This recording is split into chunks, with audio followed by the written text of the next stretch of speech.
दोस्तों नमस्कार। आज हम बात करने वाले हैं देश के जाने माने राजनीतिज्ञ रामविलास पासवान जी के जीवन के बारे में। उनका जीवन संकल्प, साहस और संघर्ष से भरा रहा। एक दलित का बेटा राजनीति के शिखर तक कैसे पहुंचा, उनकी बारे में हम आज पूरी जानकारी देने वाले हैं। तो दोस्तों चलिए स्टार्ट करते हैं। दलितों के महान चिंतक, गरीबों के महान चिंतक, गरीबों का बेटा रामविलास पासवान जी के बारे में। भारतीय राजनीति में रामविलास पासवान जी ने 50 साल का लंबा सफ़र तय किया था। रामविलास पासवान की राजनीति, आज हम कुछ अनकही बातों के बारे में बताएंगे जिनके बारे में बहुत कम जानकारी लोगों को है। वरिष्ठ पत्रकार श्री प्रदीप श्रीवास्तव ने पासवान पर गहन शोध और अध्ययन के बाद उनकी जीवन लिखी है। देशों को लागू करवाने में रामविलास पासवान की अहम भूमिका रही।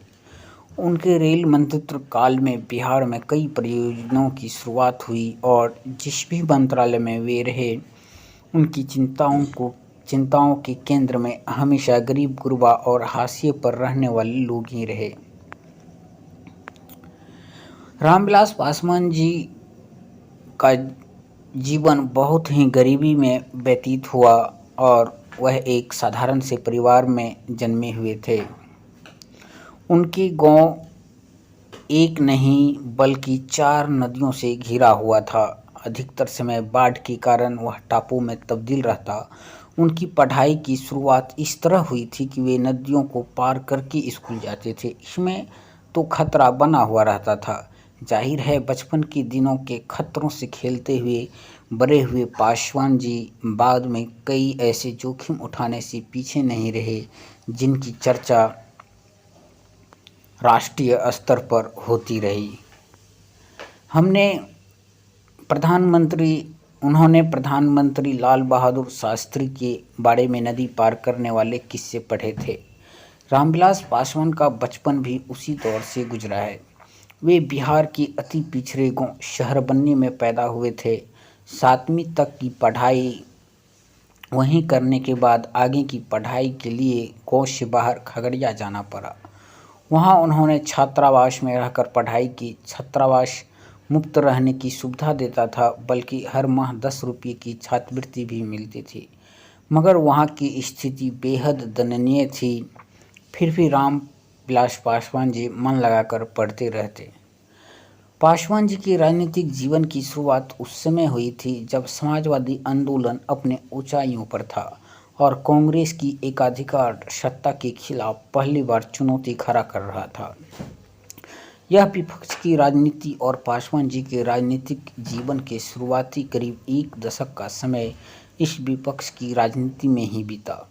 इस दौरान धरने प्रदर्शन आंदोलन में पुलिस की कई बार लाठियां खाई, जेल गए, सामंती गुंडों के जानलेवा हमले का शिकार होते होते बचे। इमरजेंसी लागू हुई तो 19 महीने जेल में भी श्री पासवान जी ने बिताए। जेपी आंदोलन में कुछ दिन भूमिगत रहने के बाद उन्हें पकड़ लिए गए।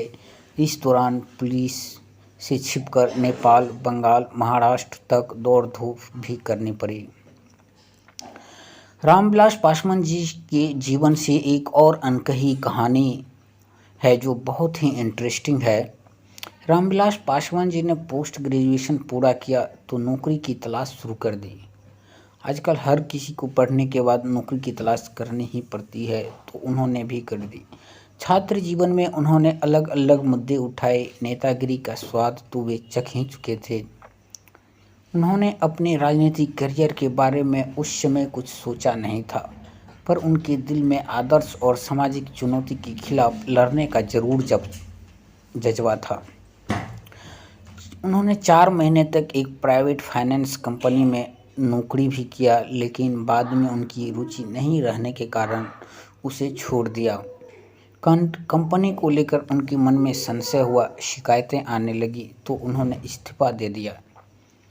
फिर एक बार उन्होंने दरोगा की परीक्षा में लिखित एग्जाम तो पास किए, लेकिन इंटरव्यू में उन्हें खारिज कर दिए गए।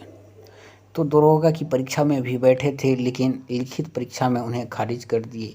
फिर आया उनकी ज़िंदगी में सबसे बड़ा टर्निंग पॉइंट, सबसे बड़ा ट्विस्ट।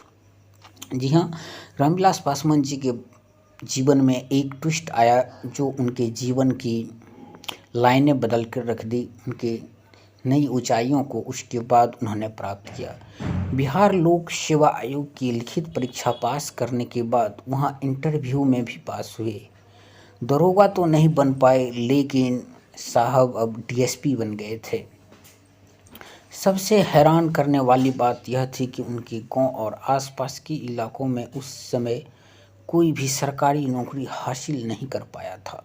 ट्रेनिंग से पूर्व वे अपनी बुआ के गांव पहुंचे तो वहां सोशलिस्ट पार्टी से जुड़े रामानंद यादव ने एक सलाह दी कि आप चुनाव लड़ जाइए पासवान जी। सलाहों और सुझावों का दौर ऐसा चला कि क्षेत्र तक तय कर लिया गया। चूँकि रामविलास छात्र रहते हुए भी आंदोलन की अगुवाई करते थे, इसीलिए उनके मन में विचारों का उतार चढ़ाव घुमड़ता रहा। खगड़िया जाने वाली ट्रेन के एक डिब्बे में अलौली से लगातार विधायक रहे मिश्री सादा से उनका आमना सामना हो गया। उस दौरान पासवान ने ऐसा कुछ सुन लिया कि उन्होंने निश्चय किया कि वे अलौली से ही चुनाव लड़ेंगे। दरअसल एक कांग्रेसी कार्यकर्ता ने मिश्री सादा को बताया कि इस बार अलौली से सनसोपा संयुक्त सोशलिस्ट पार्टी किसी पासवान नाम के लड़के को टिकट दे रही है। हाल में डीएसपी होना, कल का लौंडा है, आपको चुनौती दे रहा है। इस पर विधायक हंसकर बोले, पिछली बार 40,000 से जीते थे, इस बार 80,000 से जीत जाएंगे। अलौली विधानसभा क्षेत्र से मिश्री सादा के सामने सबकी हार होती थी, उन्हें पराजित करना नामुमकिन था। सनसोफा के जिला अध्यक्ष रामजीवन सिंह ने उन्हें टिकट का आश्वासन मिला, लेकिन औपचारिक फैसला नहीं आया था।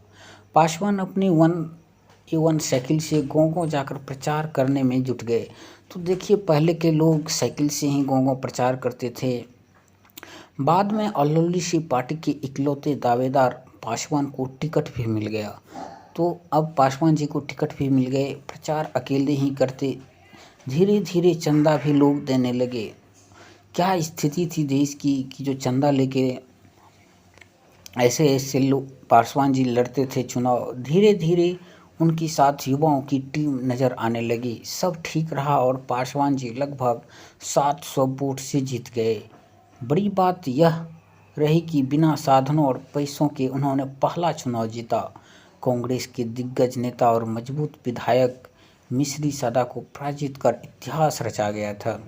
यह उनकी लाइफ का सबसे बड़ा टर्निंग पॉइंट था। यहीं से उनकी राजनीतिक पारी की शुरुआत हुई। इसी तरह उनके निजी जीवन पर भी बहुत कुछ कहा गया है। 1977 में पासवान हाजीपुर संसदीय क्षेत्र से रिकॉर्ड मतों से जीते। फिर उद्योग भवन में डिप्टी डायरेक्टर गुरबचन सिंह की इकलौती बेटी अविनाश कौर से उनका विवाह हुआ। उनका यह विवाह दूसरा विवाह था। अविनाश कौर को पता था कि उनकी पहली पत्नी से काफ़ी समय से अलग रह रहे हैं। दिल्ली में हुए सिख दंगों में रामविलास पासवान का सरकारी मकान जलकर खाक हो गया था। उनका बेटा चिराग उस समय केवल 1.5 साल का था। घर पर कर्पूरी ठाकुर सहित कई सांसद और नेता भी मौजूद थे। दंगाइयों ने उनके घर को आग के हवाले कर दिया था। सभी लोग पीछे की दीवार कूदकर किसी तरह बचकर निकले। पासवान परिवार को चौधरी चरण सिंह ने सहारा दिया। उनके वहां 1 सप्ताह रहे। नवंबर 1984 में यूपी के बिजनौर लोकसभा उपचुनाव में रामविलास पासवान का मुकाबला मीरा कुमार और मायावती से था। ये भी कितनी इंटरेस्टिंग कहानी है। मीरा कुमार और मायावती का पहला चुनाव था, जबकि पासवान के लिए क्षेत्र नया था। जीत मीरा कुमार की हुई। चुनाव उनके पक्ष में बताया जा रहा था, लेकिन प्रचार से पहले चौधरी चरण सिंह को लकवा मार गया था। 5,000 वोट से पासवान की हार हुई, जबकि मायावती जी तीसरे नंबर पर रही। मगर हाजीपुर सीट से 1989 में रामविलास पासवान फिर से सांसद बने। पहले से अधिक रिकॉर्ड मतों से उन्होंने जीत दर्ज की थी। 20 नवंबर 2000 को रामविलास पासवान ने लोक जनशक्ति पार्टी यानी लोजपा के गठन की घोषणा की। केंद्र सरकार में वे 9 मंत्रालयों की जिम्मेदारी संभाल चुके हैं, जिसमें श्रम एवं समाज कल्याण, रेल, संचार, इस्पात आदि शामिल है। 2014 में आई नरेंद्र मोदी सरकार में उन्हें उपभोक्ता मामले, खाद्य एवं सार्वजनिक वितरण मंत्रालय मिला था, जिसे 2019 में उन्हीं को दिया गया। भारतीय राजनीति में रामविलास पासवान ने 50 साल का लंबा सफर तय किया, जिसकी वजह उनकी महत्वाकांक्षी उनकी राजनीतिक चेतना थी। उन्हें तो लालू प्रसाद यादव जी ने कभी मौसम वैज्ञानिक, राजनीति के मौसम वैज्ञानिक तक कह डाले थे, क्योंकि जब जिस भी लोकसभा चुनाव होता था उसमें जिसकी सरकार बनती थी उसी के साथ वह मंत्री बनना उनका निश्चित था। ऐसे नेता बार बार नहीं मिलते और ऐसी नेता को खोना बिहार के लिए बहुत ही दुखद हुआ। अपनी राजनीतिक सक्रियता हमेशा बनाए रखी। केंद्र की राजनीति में जमने के बावजूद एक कुशल राजनीति की तरह उन्होंने यह हमेशा याद रखा कि पैर ऊपर की तरफ कितनी ही ऊंचाइयां क्यों न छू ले, वह टिका उस समय तक रहता है जब तक उसकी जड़ें जमीन में गहराई से जुड़ी हुई रहती है। तो रामविलास पासवान जी की कुछ अनकही बातें आप लोग जो अभी तक नहीं सुने होंगे, इस न्यूज़ में आपको ज़रूर मिला होगा। वीडियो अच्छा लगा है तो लाइक, सब्सक्राइब, दोस्तों के बीच ज़रूर शेयर कीजिएगा। धन्यवाद।